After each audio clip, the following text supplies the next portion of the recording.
दोस्तों, मसला मौजूदा हुकूमत के लिए इंतहाई गंभीर होता जा रहा है और वो गंभीर इसलिए हो रहा है कि उनको एक तो उनका महाज है सियासी, दूसरा उन्होंने एक महाज खोला हुआ है जो कि है आइनी। दोनों महाजों के ऊपर कामयाबी उनको नहीं मिल रही। हर गुजरते दिन के साथ नाकामियों का सामना होता चला जा रहा है। ये मैं नहीं कह रहा, ये बहुत सारे मौजूदा हुकूमत के स्टॉलवर्ड्स, बड़े उनके लीडरान, ओहदेदारान, कुछ तो खुले अल्फाज में भी कह रहे हैं, कुछ दबे लफ्ज़ों में कह रहे हैं और कुछ ऑफ कैमरा हमसे जब मुलाकातें करते हैं तो ये कहते हैं। आज आपके सामने जो आइनी महाज है उसकी सिर्फ एक प्रोसीडिंग आपके सामने रखता हूँ और वो है प्रैक्टिस एंड प्रोसीजर बिल के हवाले से आज जो सुप्रीम कोर्ट ने 8 रुकनी बेंच ने केस की समाअत की है। वो बिल्कुल प्रिसाइज रखता हूँ, मुख्तसर रखता हूँ ताकि आप समझ सकें कि सारा मामला आज क्या हुआ है और नाकामी हुकूमत को किस तरह है।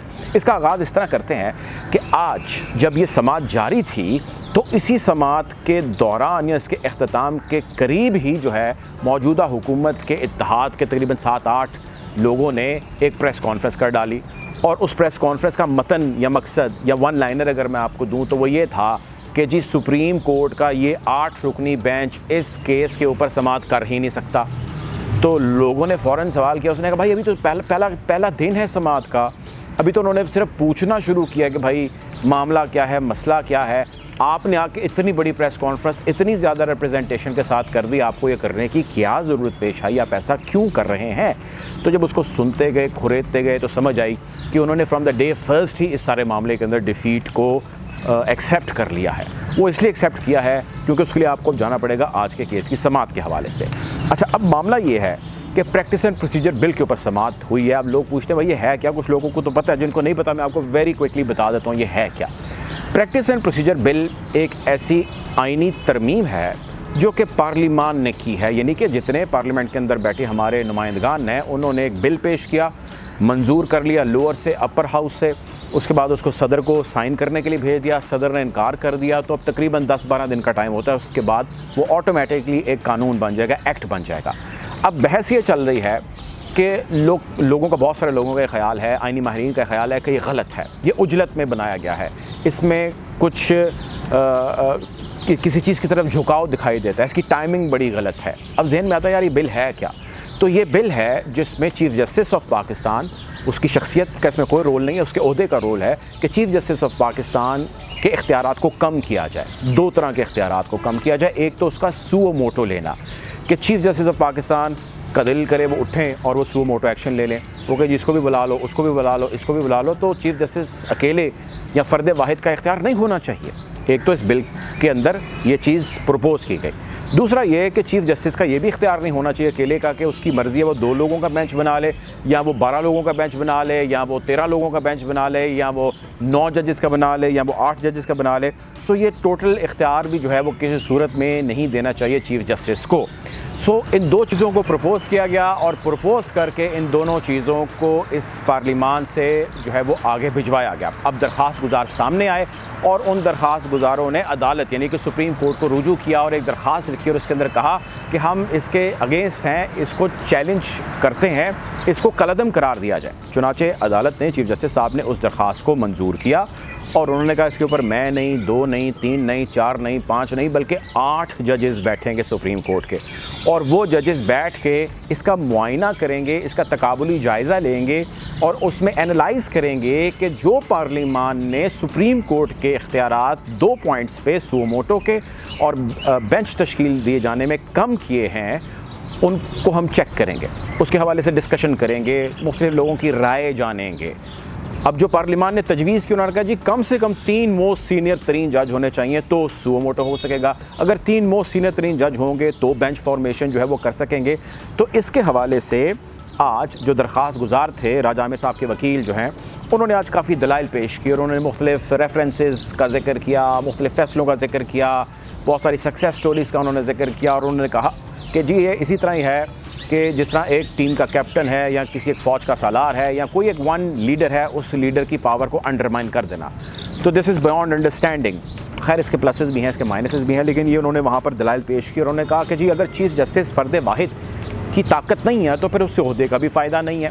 अगर चीफ़ जस्टिस की सीट पर या उसके मुकाबले पे बाकी सीनियर 2-3 जजेस आ सकते हैं, तो फिर चीफ जस्टिस का कोई वजूद हो नहीं सकता। वो ओहदा पूरी दुनिया के अंदर जहाँ बना हुआ है वो गलत बना हुआ है। खैर, इस किस्म के उन्होंने खासे कोई आधे पौने घंटे के दलाइल पेश किए।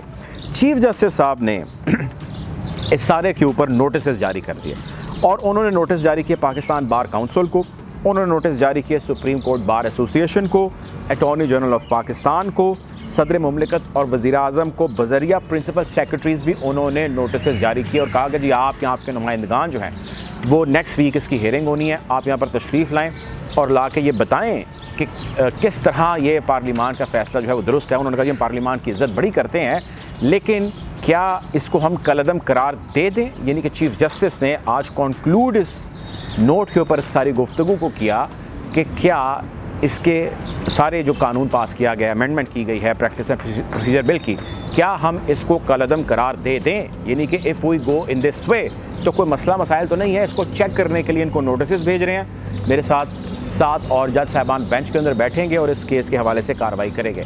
अब जब ये हेयरिंग जारी थी और ये सारा कुछ हो रहा था तो उसी वक्त मैंने अर्ज़ किया इस वीडियो के आगाज़ में कि मौजूदा हुकूमत को अपनी डिफ़ीट नज़र आ गई और उन्हें नज़र आया कि या तो ये कलअदम हो जाएगा मामला या कुछ इसके अंदर ऐसा आइनी नुक्ता सामने आ जाएगा कि ये एट हेल्ड जा सकता है मामला, यानी कुछ अर्से के लिए इसका इतलाक़ रुक सकता है। ऐसी भी डिबेट जारी है।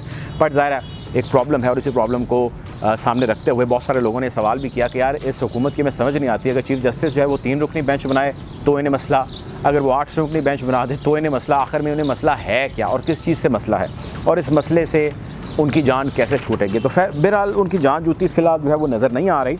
और एक और जो आइनी महाज है जहाँ पे उनको चैलेंज का सामना है वो है कंटेम्प्ट की कार्रवाई। आप जानते हैं कि ये जो सारा प्रैक्टिस एंड प्रोसीजर बिल आया और जिस मौके पर आया, इस मौके पे बहुत सारे लोगों ने बहुत सारे एतराज़ात उठाए और उन एतराज़ात के अंदर सबसे बड़ा एतराज़ ये था कि यार इसकी टाइमिंग बड़ी गलत है। एक ऐसे मौके पर ये बिल लेके आए हैं जिस मौके के ऊपर सुप्रीम कोर्ट ने सू मोटो का एक्शन लिया और लेने के बाद उन्होंने इलेक्शंस जो होने थे पंजाब के अंदर उसके ऊपर कार्रवाई या उसके ऊपर केस का आगाज़ कर दिया और उसको डराने के लिए, धमकाने के लिए, चीफ जस्टिस की पावर को अंडरमाइन करने के लिए, उनके ओहदे को किसी भी तरह या उनकी रेपुटेशन को किसी भी तरह मिलाइन करने के लिए सारी कार्रवाई का उन्होंने आगाज़ किया। इसमें उनका कोई गुड इंटेंट नहीं था, उसके अंदर उनका इल इंटेंट जो है वो शामिल था। तो उस सारे के अंदर इस वक्त बहस इस नैच पर आ गई है कि लास्ट हुक्म सुप्रीम कोर्ट का नहीं माना गया, फ़ंड्स रिलीज़ नहीं किए गए, इलेक्शन कमीशन ने साफ जवाब दे दिया। आज भी इसके हवाले से जो है वो कायमा कमेटी ने भी जो है वो इनकार कर दिया, सेनेट की जो बनी हुई है ख़जाना की आयशा गौस पाशा ने भी इसके ऊपर मना कर दिया है, वज़ीर-ए-आज़म ने मना कर दिया है। तो क्या वज़ीर-ए-आज़म पाकिस्तान के ख़िलाफ़ कंटेम्प्ट की कार्रवाई हो सकती है, उसी किस्म की कंटेम्प्ट की कार्रवाई जिस किस्म की वज़ीर-ए-आज़म आज़ाद कश्मीर सरदार तनवीर इलियास के ख़िलाफ़ हुई है और उनको उनके ओहदे से बरतरफ कर दिया गया। सो क्या शहबाज शरीफ बरतरफ हो सकते हैं? सो शहबाज शरीफ की बरतरफी जो सू मोटो नोटिस लिया गया पंजाब इलेक्शंस के हवाले से, एक ये मामला है और दूसरा मामला जो आज आइनी महाज के अंदर इसको शदीद मुश्किलात का सामना है वो ये रिव्यू है जो ले रही है अदालत 8 रुकनी बेंच के सामने। बहरहाल नाज़रीन, सूरत हाल खासी इंटरेस्टिंग हो रही है, हुकूमत की मुश्किलात बढ़ती चली जा रही है। हम कोशिश करेंगे कि आपको बदलती सूरत हाल के हवाले से यूँ ही आगाह रखें। अब तक लेते हैं, अपना ख्याल रखिए। अल्लाह हाफ़िज़।